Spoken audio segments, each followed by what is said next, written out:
Hello बच्चों, आपका बहुत बहुत स्वागत है हमारे इस चैनल पर्सनल ट्यूटर पर। आज के इस वीडियो में हम डिस्कस करने जा रहे हैं कक्षा 7 हिंदी स्निग्धा से एक कहानी जिसका नाम है नशा। इसे लिखा है मुंशी प्रेमचंद जी ने। तो शुरू करते हैं आज की इस कहानी को।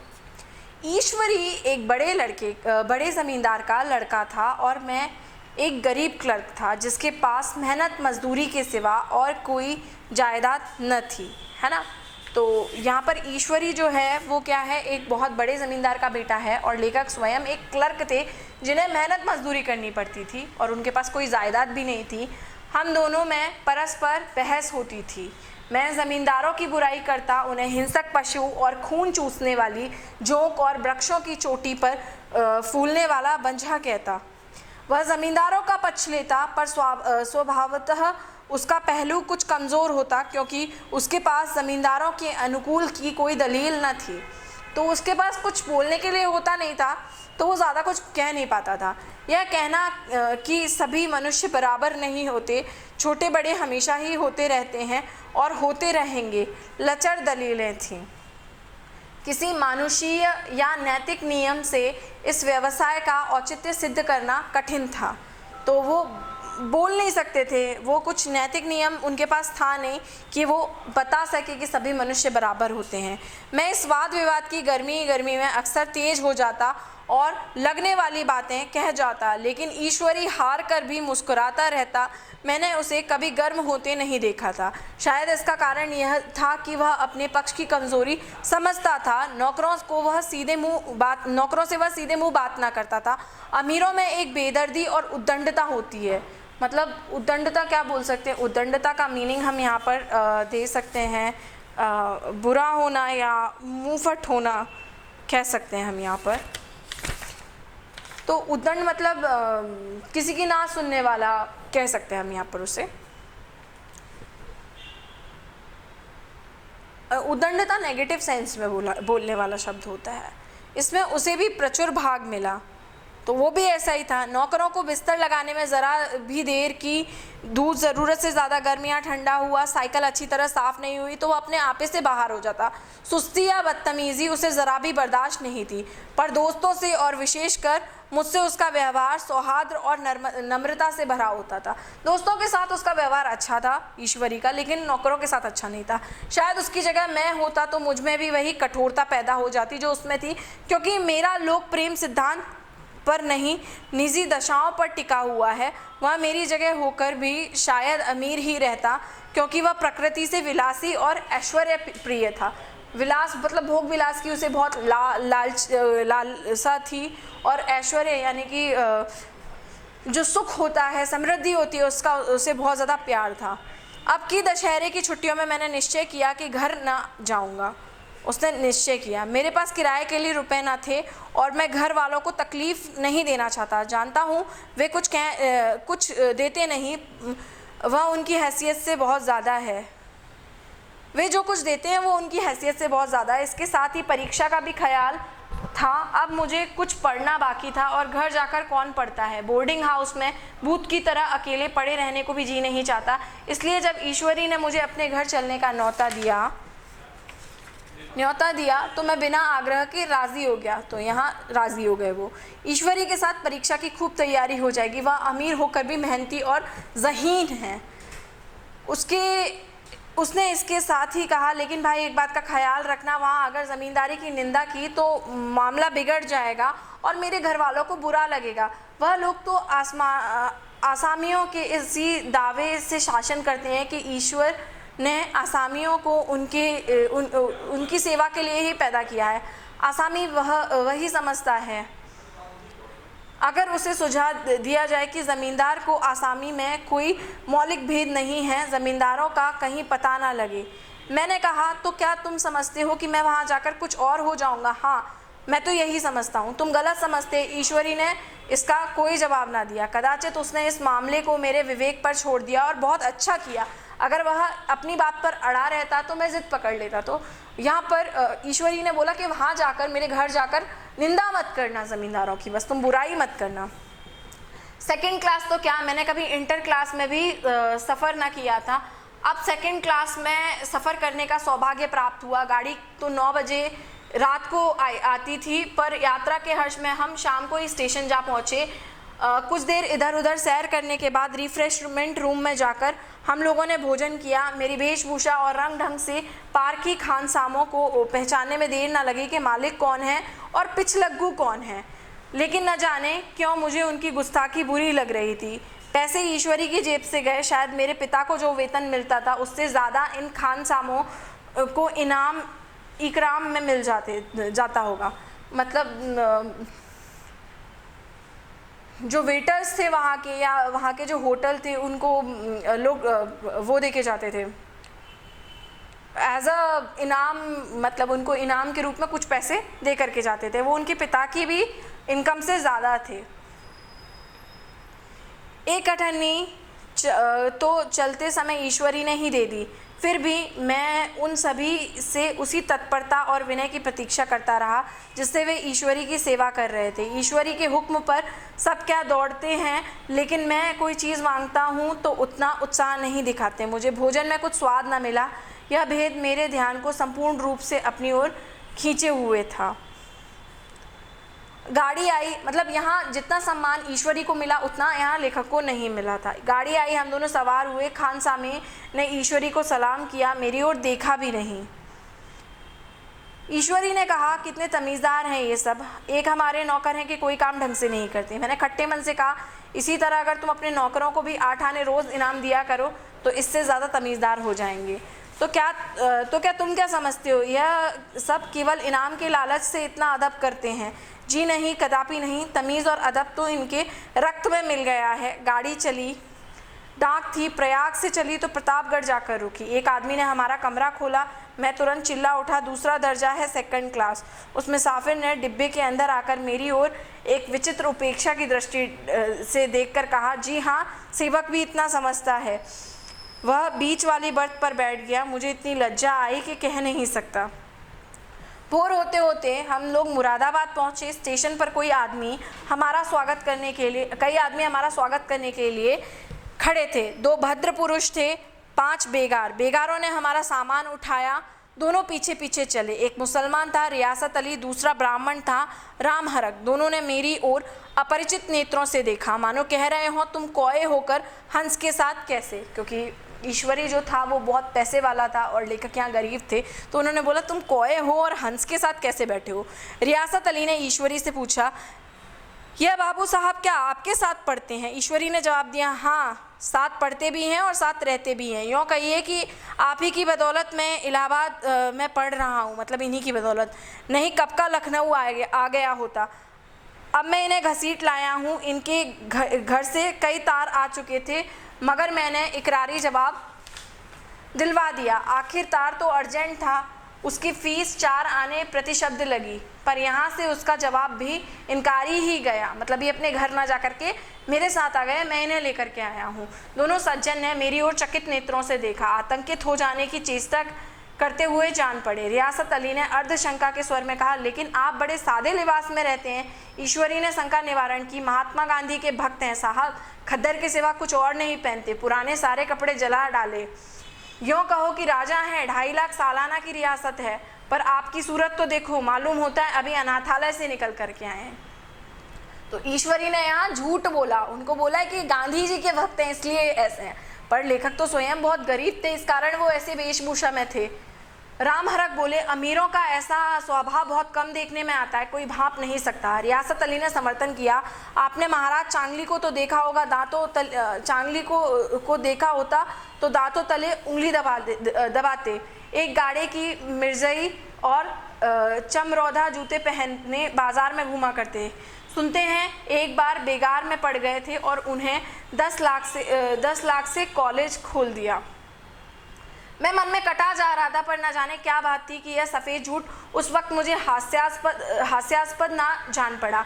उसके प्रत्येक वाक्य के साथ मन में उस कल्पित वैभव के समीपतर आता जाता था। तो मतलब ये झूठ लेखक को अच्छा नहीं लगा जो उनके दोस्त ने बोला था। मैं शहरवास नहीं हूँ, हाँ, लड़कपन में कई बार लद्दू घोड़ों पर ज़रूर सवार हुआ हूँ। यहाँ देखा तो काला राज घोड़े हमारे लिए तैयार खड़े हैं, मेरी तो जान ही निकल गई। तो यहाँ लेखक के लिए घोड़े तैयार खड़े थे, पर लेखक तो कभी घोड़ों पर बैठे नहीं अच्छे से, है ना। यहाँ तो बहुत ही अच्छे से घोड़े थे, बहुत महंगे से घोड़े यहाँ पर उनके लिए खड़े थे। सवार तो हुआ पर बोटियाँ काँप रही थी, मेरे चेहरे पर शिकन न पड़ने दिया, घोड़े को ईश्वरी के पीछे डाल दिया। खैरियत तो यह हुई कि ईश्वरी ने घोड़ों को तेज न किया, वरना शायद न मैं हाथ पैर तोड़वा कर लौटता। संभव है ईश्वरी ने समझ लिया हो कि यह कितने पानी में है। ईश्वरी जानता था अपने दोस्त को, इसलिए उसने क्या किया, घोड़े को धीरे धीरे चलाया। ईश्वरी का क्या घर था या किला, मतलब घर बिल्कुल किले जैसा था। इमाम बाड़े का सा फाटक, द्वार पर पहरेदार टहलता हुआ, नौकरों का कोई हिसाब ही नहीं था। एक हाथी बंधा हुआ था। ईश्वरी ने अपने पिता, चाचा, ताऊ आदि सबसे मेरा परिचय करवाया और उसी अतिशयोक्ति के साथ ऐसी हवा बांध ली कि कुछ ना पूछिए। अतिशयोक्ति मतलब जो चीज़ कभी संभव ही नहीं है, इस तरह से उन्होंने बात की, बहुत बातें बढ़ा चढ़ा करके बात की। नौकर चाकर ही नहीं, घर के लोग भी मेरा सम्मान करने लगे। देहात के ज़मींदार, लाखों का मुनाफा, मगर पुलिस कांस्टेबल को भी अफसर समझने वाले कई महाशय तो मुझे हुजूर हुजूर कर कहने लगे। जब ज़रा एकांत हुआ तो मैंने ईश्वरी से कहा, तुम बड़े शैतान हो यार, मेरी मिट्टी क्यों पलीत करते हो। तो यहाँ लेखक ने अपने दोस्त से कहा कि ऐसे क्यों बोल रहे हो, मेरे बारे में इतना बड़ा चढ़ा करके क्यों बोल रहे हो। ईश्वरी ने सुदृढ़ मुस्कान के साथ कहा, इन गधों के सामने यही चाल ज़रूरी थी, वरना सीधे मुँह बोलते भी नहीं। ज़रा देर बाद एक नाई हमारे पाँव दबाने आया। कुंवर लोग स्टेशन से आए हैं, थक गए होंगे, तो नाई क्या है, अब पैर दबाने आए, क्योंकि ये लोग स्टेशन से गए थे। ईश्वरी ने मेरी ओर इशारा करके कहा, पहले कुंवर साहब के पैर दबा दीजिए। मैं चारपाई पर लेटा हुआ था। मेरे जीवन में शायद ही ऐसा पहली बार हुआ कि किसी ने मेरे पाँव दबाए। मैं इसे अमीरों के चोचले, रईसों का गधापन और बड़े आदमियों की मुठमर्दी और न जाने क्या क्या कहकर ईश्वरी का परिहास किया करता था, और आज मैं पुतड़ों का रईस बनने का स्वांग भर रहा था। तो ये जो लेखक को बात खुद नहीं पसंद थी कि रईस लोग किस तरह से करते हैं, आज वो सारे काम लेखक स्वयं कर रहे थे। इतने में 10 बज गए। पुरानी सभ्यता के लोग थे। नई रोशनी अभी केवल पहाड़ की चोटी तक पहुंच पाई थी। अंदर से भोजन का बुलावा आया। हम स्नान करने चले गए।